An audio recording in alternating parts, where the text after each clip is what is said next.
बिना समय गंवाए हुए टॉपिक वाइज हम लोग जानते हैं कि आज इस वीडियो लेक्चर में हम क्या पढ़ने वाले हैं। इस वीडियो लेक्चर में सबसे पहले हम पढ़ने वाले हैं कि बिल ऑफ एक्सचेंज किसे कहते हैं, उसकी डिफिनेशन क्या होती है।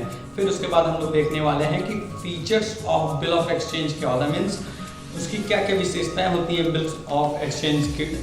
फिर उसके बाद हम लोग पढ़ने वाले हैं कि parties of bill of exchange means कौन कौन सी पार्टी शामिल होती हैं बिल ऑफ एक्सचेंज में। उसके बाद हम लोग देखेंगे कि बिल ऑफ एक्सचेंज कैसा होता है, फॉर्मेट क्या होता है इसका। उसके बाद हम लोग देखेंगे कि क्या क्या फ़ायदे हैं बिल ऑफ एक्सचेंज के। उसके बाद हम लोग देखेंगे कि ये बिल ऑफ एक्सचेंज जो होता है ये कितने टाइप्स का होता है। और उसके बाद हम लोग देखेंगे कि बिल ऑफ एक्सचेंज को कैसे कैश में कन्वर्ट किया जा सकता है। और सबसे लास्ट में हम लोग जानेंगे इंपॉर्टेंट टर्म्स इस बिल ऑफ एक्सचेंज से रिलेटेड, जैसे कि कैसे इसको ऑनर करना है, कैसे डिसऑनर होगा, डिसऑनर होने पे आप क्या कर सकते हो, ऑनर होने पे भी आप क्या कर सकते हो। तो आइए बिना किसी एक भी सेकंड की समय गंवाए हुए इस वीडियो लेक्चर को शुरू करते हैं। सपोज आपको सामान बेचना है या सामान खरीदना है पर आपके पास पैसे नहीं है, तो पैसे नहीं है तो आप क्या ऐसी डॉक्यूमेंट का इस्तेमाल कर सकते हो जिसकी वजह से सामने वाला सेलर आपको बिना पैसों के वो सामान दे दे, या फिर आप रिलायबल होकर अपना सामान बेच सकते हो किसी को भी क्रेडिट पर। तो जी हाँ, वो बिल ऑफ एक्सचेंज ही है। बिल ऑफ एक्सचेंज में जब आप क्या होता है कि सेलर जो होता है वो सेलर एक फॉर्मेट रहता है बिल ऑफ एक्सचेंज का जो कि बनाता है, और फिर उसके बाद जो बायर रहता है वो उस पर साइन करता है कि हाँ मैं इतने दिन बाद ये पेमेंट कर दूंगा। उस बिल ऑफ एक्सचेंज की इतनी वैल्यू है कि बिल ऑफ एक्सचेंज को आप कोर्ट में पेश करके आप उससे पैसे वसूल कर सकते हो। आप अपने स्क्रीन पर देख सकते हो कि बिल ऑफ एक्सचेंज डिफिनेशन हम लोग देखेंगे कि bill of exchange is defined as an instrument in writing containing an unconditional order signed by the maker directing a certain person to pay a certain amount of money only to the order of a certain person or to the bearer of the instrument।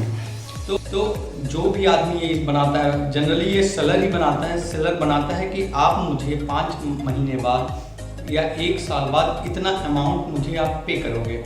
उस पर buyer sign करता है, buyer sign करता है और फिर जाके वो आपका बिल ऑफ एक्सचेंज जो है वैलिड होता है। अब आइए जानते हैं कि बिल ऑफ एक्सचेंज के फीचर्स क्या हैं, मीन्स विशेषताएं क्या हैं। तो भाई जैसे हर डॉक्यूमेंट की एक विशेषता होती है कि it should be in writing. अगर राइटिंग मीन्स लिखित में है तब जाके इसकी मान्यता दी जाएगी। तो पहला फीचर है कि bill of exchange must be in writing. Second है कि it is an order to make payment. तो यह एक आदेश दिया जाता है कि आपको पेमेंट करना ही है। सेलर की तरफ से एक आदेश है जिस पे साइन करके वो मानता है, इस बात से एग्री करता है कि हाँ वो पेमेंट करेगा।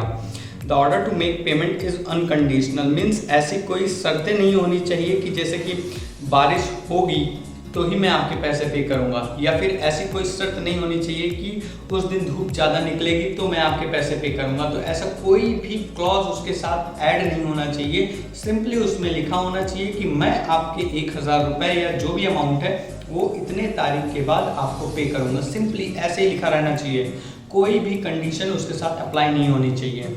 चौथा पॉइंट है कि the maker of the bill of exchange must sign it. तो मीन्स जो मेकर होता है, मीन्स जो बनाने वाला जनरली सेलर होता है, उसे अपनी साइन करनी पड़ती है, रेवेन्यू स्टैम्प लगाना पड़ता है, साथ ही साथ में सामने वाले की भी साइन लेनी पड़ती है।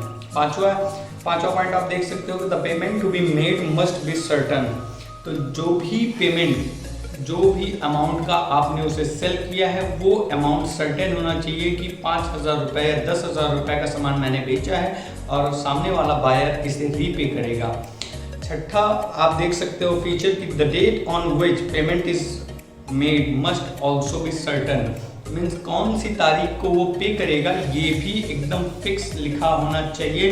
ऐसा नहीं होना चाहिए कि मैं आपको समर में दूंगा, विंटर में दूंगा, ऐसा नहीं होना चाहिए। उसमें पर्टिकुलर डेट लिखी रहनी चाहिए कि 1 मई को देंगे, 1 दिसंबर को देंगे, 10 मई को देंगे, या फिर 4 मई को देंगे, या 18 फरवरी को देंगे आप। अगला आप देख सकते हो कि the bill of exchange must be payable to certain person. तो उसमें आप किसको पे करोगे ये भी लिखा रहना चाहिए, कौन पे करेगा ये भी लिखा रहना चाहिए उस बिल ऑफ एक्सचेंज में। अगला पॉइंट है कि the amount mentioned in the bill of exchange is payable either on demand और on the expiry of the fixed period of time. तो बिल ऑफ एक्सचेंज के आप आगे भी पढ़ोगे कि बिल ऑफ एक्सचेंज कितने टाइप्स के होते हैं। तो बिल ऑफ एक्सचेंज का एक ये टाइप है कि bill of exchange on demand. Means आप जब भी वो बिल दिखाओगे तब भी आपको रीपे करना पड़ेगा, या फिर आप उसमें पर्टिकुलर डेट डाल सकते हो। अगर वो डिमांड बिल ऑफ एक्सचेंज नहीं है तो उसमें आपको डेट मेंशन करनी पड़ेगी, और डेट मेंशन करनी पड़ेगी तो उसी डेट को आपको पेमेंट करना पड़ेगा। अगला पॉइंट आप देख सकते हो कि it must be stamped as per requirement of law. तो कानून के तहत इस पे कोई ना कोई स्टैम्प लगाना चाहिए, जैसे कि एक रेवेन्यू स्टैम्प। अगर आप वो लगाते हो तो ये तभी जाकर एक वैलिड होता है। तो ये सारी खास विशेषताएं हैं बिल ऑफ एक्सचेंज की। अब जानते हैं कि पार्टीज कौन कौन से होते हैं बिल ऑफ एक्सचेंज के। तो जनरली 3 पार्टीज होते हैं, ड्रॉवर, ड्रॉवी और पेई। मीन्स ड्रॉवर जो बिल को ड्रॉ करता है, मीन्स बिल को बनाता है। तो कौन बनाता है, मैं आपको बता चुका हूँ कि सेलर ही बनाता है।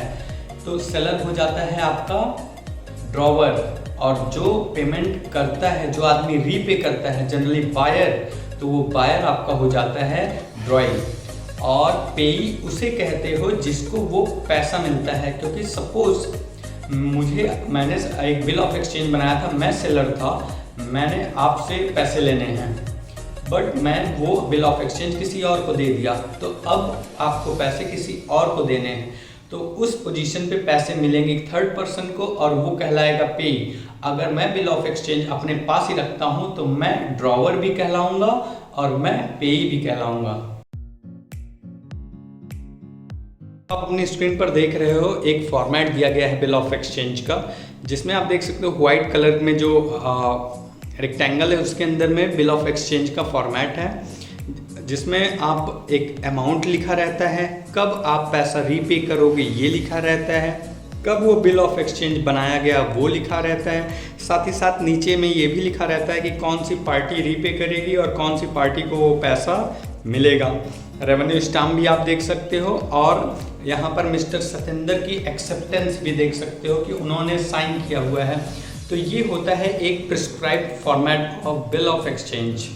अब जानते हैं कि बिल ऑफ एक्सचेंज के फ़ायदे क्या क्या हैं, एडवांटेज क्या क्या हैं। तो सबसे पहला एडवांटेज ये है कि ये सेलर और बायर के बीच में एक रिलेशन इस्टेब्लिश करता है। क्योंकि कई बार ऐसा होता है कि कई बायर्स आते हैं, सामान लेते हैं, और रीपे करने के टाइम में आपसे पूछते हैं, अरे मैंने कब लिया, मुझे तो याद ही नहीं है। तो इस तरीके से अगर बिल ऑफ एक्सचेंज आपके पास रहेगा तो उन्हें मजबूरन ये बात माननी ही पड़ेगी, जिस पर आपका साइन किया हुआ रहेगा। तो उनको एकदम माननी पड़ेगी ये बात कि उन्होंने पैसा आपसे, कुछ पैसों का सामान आपसे खरीदा था क्रेडिट पर।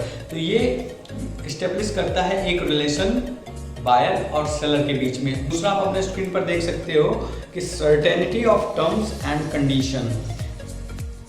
तो इसमें सर्टेनिटी रहती है, मीन्स सेलर को ये पता रहता है कि कब पैसा मिलने वाला है, बायर को ये पता रहता है कि मुझे कब तक ये पैसा पे करना है, एक डेट मेंशन की गई रहती है। तो उसके पहले ही हमें ये पैसा रीपे करना पड़ता है। तो इसमें एक सर्टेनिटी है, मीन्स डेट लिखी है, अमाउंट लिखा है, तो ये एक सर्टेनिटी टर्म है। थर्ड पॉइंट ये आता है कि कन्वीनियंट मीन्स ऑफ क्रेडिट। क्योंकि भाई पहले बहुत तरीके के एक्सचेंज होते थे, जैसे बार्टर्ड एक्सचेंज, मतलब कुछ एक सामान लिया, गेहूं के बदले में मैंने चावल ले लिया। तो ये आप उस सिचुएशन में उधार नहीं दे सकते हो। लेकिन अगर आप बिल ऑफ एक्सचेंज करते हो, बिल ऑफ एक्सचेंज बनाते हो, तो आप रिलायबल हो के टेंशन फ्री ज़िंदगी जी सकते हो कि भाई मेरे पास तो बिल ऑफ एक्सचेंज है। अगर बिल ऑफ एक्सचेंज वो पैसा रीपे नहीं करता है तो बिल ऑफ एक्सचेंज शो करके मैं कोर्ट से पैसे निकलवा सकता हूँ। चौथा पॉइंट आप देख सकते हो कि कंक्लूसिव प्रूफ। तो हाँ भाई, बिल ऑफ एक्सचेंज है, राइटिंग में है, स्टैम्प मारा हुआ है, तो ये एक तरीके का कंक्लूसिव प्रूफ भी होता है। पांचवा पॉइंट आप देख सकते हो कि इजी ट्रांसफरेबिलिटी, मीन्स ये इजीली आप इसको ट्रांसफ़र कर सकते हो। ट्रांसफ़र पे कोई भी रेस्ट्रिक्शंस नहीं लगाई गई हैं। जैसे कि मैं सेलर था, मैंने ये आपको बना के दिया था, आपने साइन किया था, अब क्या करता हूँ मैं ये किसी और को ट्रांसफ़र कर सकता हूँ, अब आपको पैसा उसे पे करना है। तो इसकी इजी ट्रांसफरेबिलिटी होती है। अब जानते हैं कि ये बिल ऑफ एक्सचेंज कितने टाइप्स के होते हैं। तो बिल ऑफ एक्सचेंज सिर्फ 2 टाइप के होते हैं। पहला है ट्रेड बिल, जिसे आप कॉमर्शियल बिल के नाम से भी जानते हो। दूसरा है एकोमोडेशन बिल। तो आइए जानते हैं ट्रेड बिल क्या होता है। तो जनरली जब हम ट्रेड करते हैं, किसी से परचेज करते हैं, किसी को सेल करते हैं, मीन्स बिजनेस के रिलेशन में जो आता है उसे आप ट्रेड बिल कहते हो। इन ट्रेड बिल को भी 4 तरीकों में डिवाइड किया गया है, जैसे कि demand bill, time bill, documentary bill और क्लीन बिल। तो 4 तरीके के सब टाइप्स हैं ट्रेड बिल के। डिमांड बिल मीन्स आप जब भी वो बिल दिखाओगे बायर को, उसको तुरंत पे करना पड़ेगा। टाइम बिल मीन्स एक उसमें स्पेसिफाइड टाइम मेंशन किया रहेगा कि इस टाइम पे आपको रीपे करना है। ये हो गया आपका टाइम बिल। तीसरा आता है डॉक्यूमेंट्री बिल। अगर आपके बिल के साथ कोई भी डॉक्यूमेंट इनक्लोज है, मीन्स उसके साथ कुछ अटैच है डॉक्यूमेंट, जैसे कि आपका बिल या कोई और डॉक्यूमेंट उसके साथ अटैच है, तो उसे आप कहोगे डॉक्यूमेंट्री बिल। और उसके साथ अगर कोई डॉक्यूमेंट अटैच नहीं है तो उसे आप कहोगे क्लीन बिल। सिंपली ये 4 टाइप्स हैं। अब आता है दूसरी टाइप का बिल। ये ट्रेड बिल्स के सारे टाइप्स थे। अब दूसरा बिल है accommodation bill. Accommodation bill generally पैसे क्रिएट करने के लिए बनाए जाते हैं।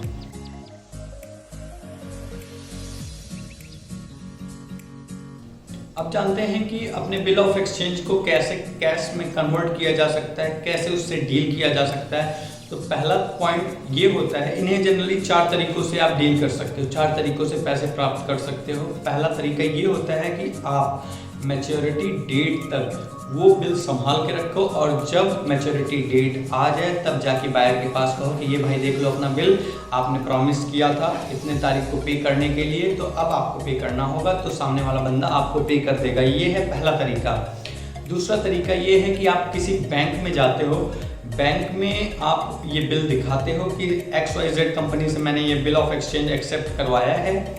जैसे सपोज 1000 रुपये का बिल है, आप इसको मुझे कैश कर दो। तब बैंकर क्या करेगा, आप उस 1000 रुपये में से कुछ अमाउंट, सपोज 100 रुपये वो काट लेगा और आपको 900 रुपये पे कर देगा।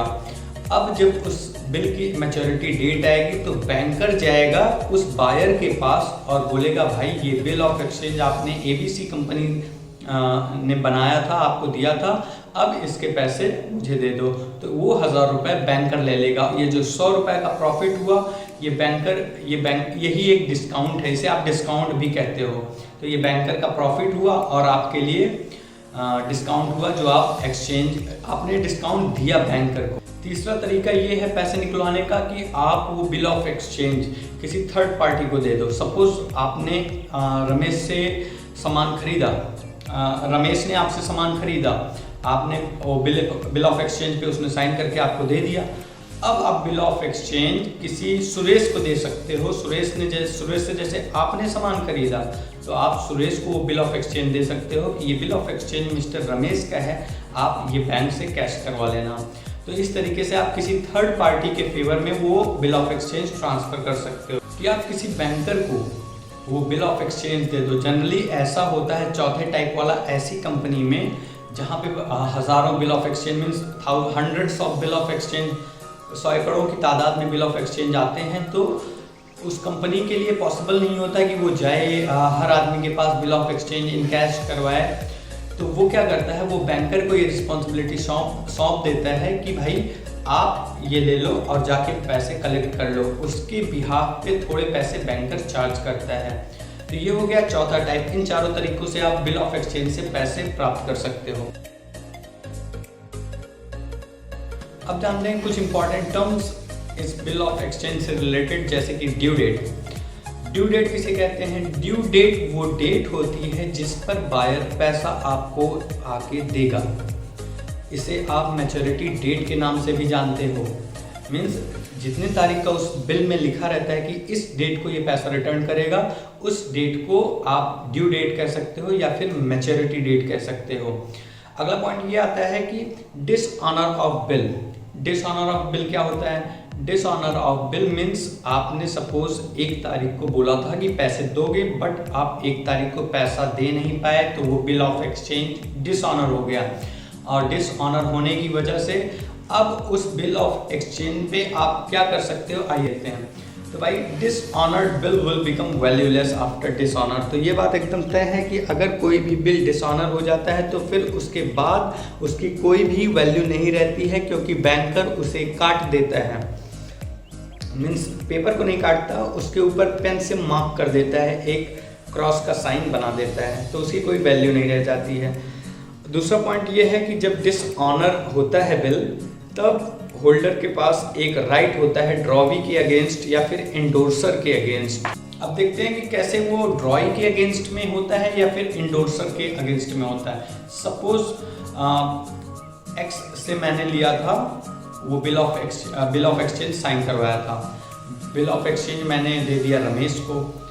रमेश का बिल डिसऑनर हो गया, तो अब रमेश क्या करेगा, वो मेरे खिलाफ या तो केस कर सकता है या तो मिस्टर एक्स के खिलाफ केस कर सकता है। तो जिसकी भी जवाबदारी है, जिसकी भी गलती पाई जाएगी, हर्जाना उसे ही भुगतना पड़ेगा।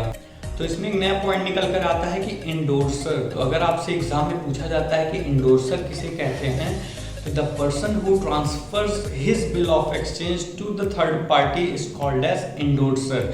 जैसे रमेश का बिल था, अभिषेक ने बनाया था, रमेश से साइन करवाया था और फिर अभिषेक ने सुरेश को दे दिया, मैंने थर्ड पार्टी को दे दिया, तो अभिषेक यहाँ पर इंडोर्सर होगा। और इसके बाद अब देखते हैं कि एक्सपेंसेस कौन बियर करेगा। एक्सपेंसेस जो होते हैं बिल ऑफ एक्सचेंज, जैसे डिसऑनर हो गया तो उसमें आपको बहुत सारे स्टेप्स लेने पड़ेंगे। उस स्टेप्स के बाद आपको जाकर पैसा मिलेगा। तो इसमें जो आपको खर्चा करना पड़ता है, फर्स्ट ऑफ ऑल तो आपको ही करना पड़ेगा, लेकिन जब आप ये कोर्ट में साबित कर दोगे उस बिल को दिखाकर कि सामने वाले बंदे ने मुझसे लिया था और इसकी वजह से मेरा 2000 रुपये खर्चा हो गया, तो वो 2000 एक्स्ट्रा रुपीज़ भी आपको मिल जाएंगे ड्रॉई की तरफ से। मीन्स जिसने उस पर साइन किया था कि मैं पैसे दे दूंगा, लेकिन पहले आपको ही करने पड़ेंगे खर्चे। तो जैसे कि आप कोर्ट के पास जाते हो बिल ऑफ एक्सचेंज लेकर कि सामने XYZ ने मुझसे पैसे नहीं दिए, तो ऐसी सिचुएशन में कोर्ट आपकी बात नहीं मानेगी। आपको क्या करना होगा कि किसी सॉलिसिटर के पास जाना होगा और आपको बोलना होगा कि भाई ये मैंने आदमी से लिया था, वो पैसा देने से रिफ्यूज़ कर रहा है। तब वो सॉलिसिटर जाएगा उस ड्रॉई के पास और बोलेगा कि आपने इनको पैसे अभी तक रिटर्न नहीं किए। तब वो जाकर समझेगा कि क्यों रिटर्न नहीं किए, क्या रीज़न क्या है। तब वो वापस आएगा और फिर सारा अपना लिखेगा कि हाँ भाई इसने पैसे वापस नहीं किए। उसके लिए वो कुछ एक फ़ीस भी चार्ज करेगा। उस फीस को आप कहोगे नोटिंग चार्ज। तो उस नोटिंग चार्ज लेकर के वो पिटीशन फाइल करेगा कोर्ट में, और कोर्ट में जब वो फाइल करेगा तब जाके कोर्ट आदेश देगी कि मिस्टर एक्स आपके पैसे रीपे कर दें। इसमें जो भी खर्चा आता है पहले तो आपको ही करना पड़ेगा, बाद में आप रिकवर कर सकते हो मिस्टर एक्स से।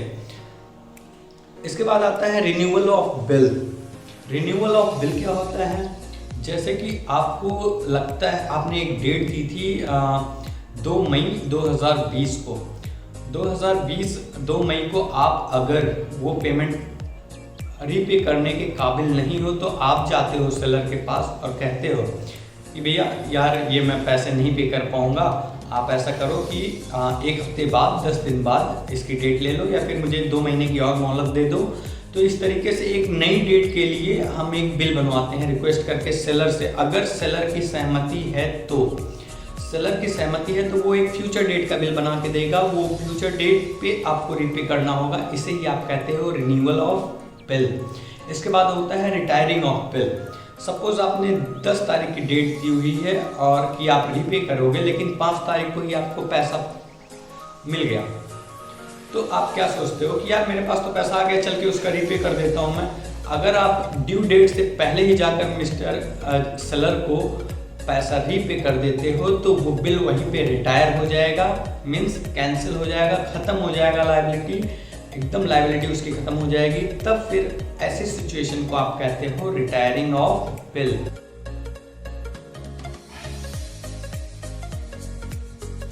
अगर कोई भी सवाल आपके मन में है या फिर कोई भी पॉइंट मैं कवर करना भूल गया हूँ तो आप उसे कमेंट सेक्शन में लिख सकते हो। मैं तुरंत उसका रिप्लाई दूंगा 24 घंटे के अंदर। और आपको ये वीडियो लाइक भी करना है अगर पसंद आया हो तो, और चैनल पर आए हो तो इसे सब्सक्राइब करना है, जिससे कि जब भी मैं आपको अकाउंटिंग रिलेटेड वीडियोस अपलोड करूं सबसे पहले नोटिफिकेशन आपको मिले। So keep learning, keep growing, bye bye.